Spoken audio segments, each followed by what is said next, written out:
So I keep getting asked to put some snippets and details online for the inverted triangle control I specialize in, so here's a small portion of what I do from the bottom of side control. I tend to think of bottom side control as an equal threat position. It's not dominant for one side or the other, and the only benefit the opponent has is gravity. There's plenty of sweeps and submissions from here, so calling it side mount is grossly overestimating the top position. In the same manner, bottom side control body lock is a position. It manages the space in a fight so their strikes aren't effective and limits their attacks. I can count on one hand the number of times I've been key locked from here, regardless of size or skill of the opponents, in the last 10 years, and never darsed. Grasp the inside of your thigh at the tendon, and you have an immovable handle. This is actually the kind form of attacking your opponent. During transitions into side control, you can just shrimp or reverse shrimp most of the time and slam your knee up and over in an arc, and this is highly effective and it works for putting them in that inverted triangle control. But you'll also probably smash a lot of your opponent's faces with your knee, so there's that. Control their posture even more with the free hand. Most of the time people will cross face and try to frame, and there's answers to that too, of course. Obviously, anyone who over or under passes you will immediately be putting themselves into this position and saving you steps. But just like an old school triangle set up from guard, connect your elbow to your hip, scrape it over your knee, and then lock down the arm. Slide down to the wrist by extending your knee, and use this push-pull method to move their whole upper body and lock the arm in place. Then scrape your own shin from knee to ankle with the heel of the other leg to isolate and control their arm.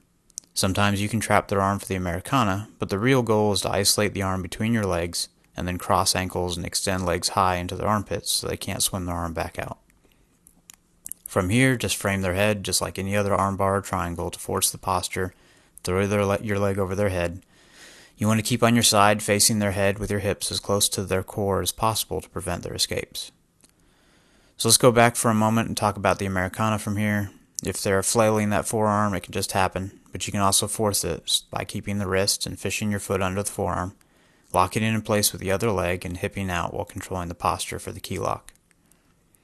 Alright, so back to inverted triangle control. Once again, think of this as a position rather than a submission immediately, because it takes body type and perfect leg positioning to finish immediately from right here.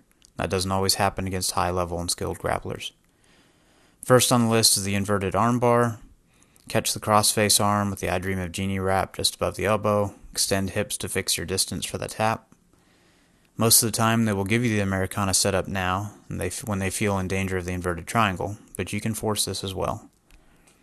Although much lower occurrence, the Kimura is here, and of course finishing the triangle if you can get a hold of the far wrist to pull their shoulder into the far artery does work, but it's a low percentage for me personally. The next thing that often happens is they try to step over your head, and there's a toe hold here. Torque their toes into their butt crack, but most of the time it's not enough leverage to get the tap.